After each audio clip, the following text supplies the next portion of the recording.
बकर ईद पे आप चॉकलेट का बकरा बनवाइए, आप केक बनवाइए, एक दूसरे को आदान प्रदान कीजिए और उसको काट के खाइए। क्यों जानवरों को काटना, क्यों खाना, मेरे समझ ही नहीं आ रहा। सारे जानवर बराबर हैं। बिस्मिल्लाहिर्रहमानिर्रहीम। अस्सलाम वालेकुम दोस्तों। क्यों बकरों को काटना और क्यों बकरों को खाना? बकरों का भी कोई हक है, उनका भी कोई अधिकार है, उनको भी उनके जो है वो हकूक मिलने चाहिए। क्या आप बकरों को जो है वो काट काट के खाते रहते हैं? ये कहना था एक हिंदू औरत का। उसके बाद उसने कहा कि आप, मेरा मशवरा आपको ये है कि आप ईद के मौका पर चॉकलेट केक का बकरा बनवाएं और उसको काट कर आपस में बांटें और वो खाएं, ना कि किसी जानवर का जो है वो कत्ल करें, किसी जानवर को काटें। इससे बेहतर है कि आप जो है वो केक का बकरा बनवा कर वो खाएं। तो दोस्तों आइए हम आपको ये क्लिप दिखाते हैं, उसके बाद डॉक्टर जाकिर नाइक साहब का जवाब भी जानते हैं। वीडियो बहुत इंफॉर्मेटिव है, आइए वीडियो को स्टार्ट करते हैं। क्यों जानवरों को काटना, क्यों खाना, मेरे समझ ही नहीं आ रहा। सारे जानवर बराबर हैं, इस बकरे को भी इसका अधिकार तो मिलना ही चाहिए। बकर ईद पे आप चॉकलेट का बकरा बनवाइए, आप केक बनवाइए, एक दूसरे को आदान प्रदान कीजिए और उसको काट के खाइए। ये ज्यादा अच्छा है ना कि आप किसी की जान लें। मेरा नाम महेश कदम है और मैं चिटागंग डी सेक्टर से हूँ। तो मेरे को ये सवाल पूछना है कि आज से 6 महीने पहले की बात है। मैं बहुत बीमार था और मैंने बहुत अपना इलाज कराया, लेकिन मेरे को कुछ फ़र्क नहीं पड़ा। तो मेरे को फ़र्क क्यों नहीं पड़ रहा करके ये बात को मैं बहुत सोच रहा था। तो मुझे मालूम पड़ा कि मैं जिस इलाके में रहता हूँ वो एरिया में गोश्त खाने के लिए मनाही है। तो थोड़े दिन के बाद मैं चिता कैंप में आया। चिता कैंप में आने के बाद में मैं जो बचपन से जो खाता था वही चीज़ को मैं रिप्ले किया और मेरी हालत सुधर गई। मेरा 16 किलो वज़न कम था जो बाद में लेवल में आ गया। तो बोलने का मतलब ये है कि ये जो मैं सवाल पूछ रहा हूँ आपको, ये सवाल मेरे लिए या गैर मुसलमान भाइयों के लिए नहीं है, स्पेशली मेरे औरत के लिए। ये इसके लिए क्योंकि इस वक्त वो आपको टीवी पे देख रही है। मैं तो आज इस्लाम कबूल करने वाला हूँ। तो मैं मेरी औरत को ये बताना चाहता हूँ कि आपका मैं एक बार पहले एक लेक्चर में सुना था कि इंसान का जो ये जो दांत होता है, वो दांत की जो रचना की गई है वो गोश्त खाने के लिए भी है।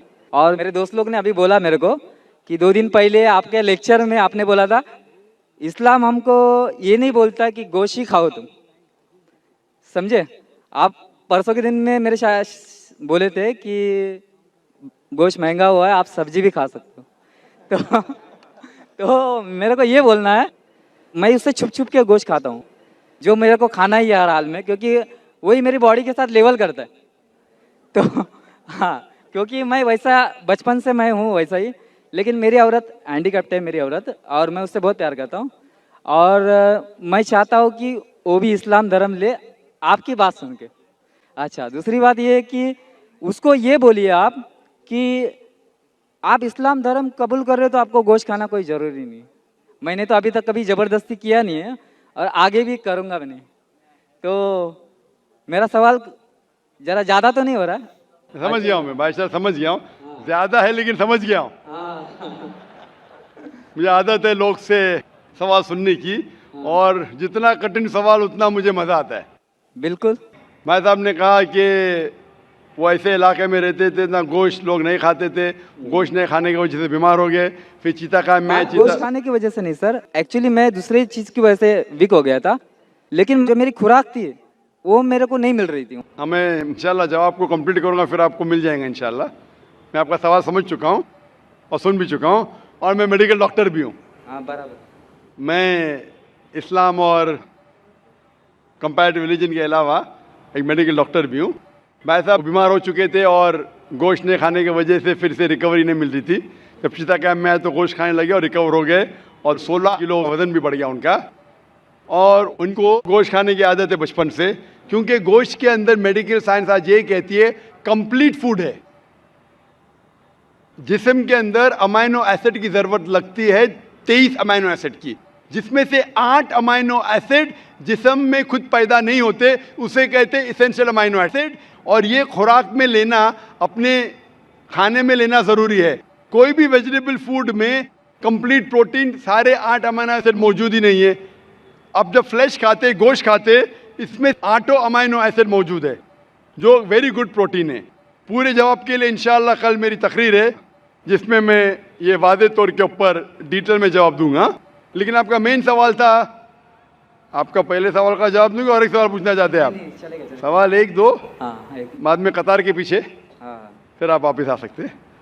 क्योंकि गैर मुस्लिम को मैं इजाज़त देता हूं 1 के बदले 2, 2 के बदले 3, अभी 3 के बदले 4, तो बाकी लोग बोलेंगे नाइंसाफ़ी है। वो ये मुस्लिम को ब्रेन हेमरेज हो गया था कल, बोला मुझे मौका नहीं दे रहे। वो हमारे आगे ही थे, आपके आगे था, देखो आपको मौका मिला, उनको नहीं मिला। ब्रेन हेमरेज तो न्यूरो सर्जन को बुलाने पड़ेगा। जैसे मैं कह रहा था कि आप अब इस्लाम से इंशाल्लाह प्रसन्न हैं और आप कबूल करना चाहते, आप साथ साथ ये कहना चाहते आपके बीवी से कि नॉनवेज खाना, गोश्त खाना गलत नहीं। इंशाल्लाह आपकी बीवी से कहिए कि कल मेरा प्रोग्राम अभी लाइव टेलीकास्ट देख रही है, कल भी ये वक्त देखिए 6:15 से लेके 10 बजे तक के, इंशाल्लाह जवाब आपको मिलेगा। लेकिन ये कहना चाहता हूँ कि गोश्त खाना मुसलमान के लिए फ़र्ज नहीं है। किधर भी नहीं लिखा है कुरान या हदीस में क्या मुसलमान को गोश्त खाना फ़र्ज है। कई बार अगर आपका जिस्म गोश्त को हजम नहीं कर सकता है, कई बार कुछ लोगों में, तो उस टाइम गोश्त मत खाओ। आम तौर पे इंसान हजम कर सकता है। अगर आपको कुछ बीमारी है जिससे गोश्त की वजह से आपको तकलीफ होती है तो मत खाओ, खाना फ़र्ज नहीं है। लेकिन अक्सर आम इंसानों के लिए खाना अच्छी बात है। जो चीज़ हर इंसान के लिए गलत है, नुकसानदार है, वो हराम है। मिसाल के तौर पे शराब अक्सर इंसानों के लिए नुकसानदार है, गोश्त ऐसा नहीं है। लेकिन आपकी बीवी को अगर गोश्त पसंद नहीं है और उसे गोश्त का टेस्ट पसंद नहीं है या अच्छा नहीं लगता, वो बिल्कुल फिर भी अच्छी मुसलमान रह सकती है अगर मानती है कि खुदा एक है और बुत परस्ती नहीं करती है। मेरी औरत ये समझती है कि अगर मैं मुसलमान बनता हूँ तो मैं कंपलसरी गोश्त खाऊंगा और उसको भी खिलाऊंगा। तो वो आप अपने तरीके से बताओगे तो थोड़ा फर्क पड़ेगा। भाई को डर है क्या उसकी बीवी समझती है कि अगर ये भाई मुसलमान बन गए तो उसके लिए कंपलसरी और बीवी को खिलाना भी कंपलसरी, उसके लिए भी कंपलसरी नहीं और बीवी को खिलाना कंपलसरी बिल्कुल नहीं है। और एक बात कहूँगा मैं, भाई साहब, आप ये कह सकते हैं कि मैं मुस्लिम बनूंगा, आप भी मुस्लिम बनेंगे तो मैं गोश्त खाना छोड़ दूंगा। अगर आपकी बीवी इस्लाम कबूल करने को राजी है आपके गोश्त नहीं खाने की वजह से, तो मैं आपसे इल्तिजा करूंगा, दरख्वास्त करूंगा कि गोश्त खाना छोड़ दो इस्लाम कबूल करने के बाद। आपकी बीवी अगर इस्लाम कबूल करती है तो दोनों को निजात मिलेंगी। ये होता है सैक्रिफाइस करना बीवी के लिए। बिल्कुल ऐसा ही करो। जैसे कहा था कि एक सजदा जिसे तू समझता था गिरा है, एक सिजदा जिसे तू समझता था गिरा है, हजारों सिजदे से देता है आदमी को नजात। मतलब जिससे डर है आपके बीवी को कि वो इस्लाम कबूल करेंगे, कबूल कर लेंगी तो इंशाअल्लाह बाकी परेशानी से उसे निजात मिलेंगी। तो दोस्तों ये थी आज की वीडियो। उम्मीद करते हैं वीडियो अच्छी लगी होगी। ऐसी ही इंफॉर्मेटिव वीडियोस के लिए चैनल को सब्सक्राइब करें। मिलते हैं नेक्स्ट वीडियो में। अल्लाह हाफिज़।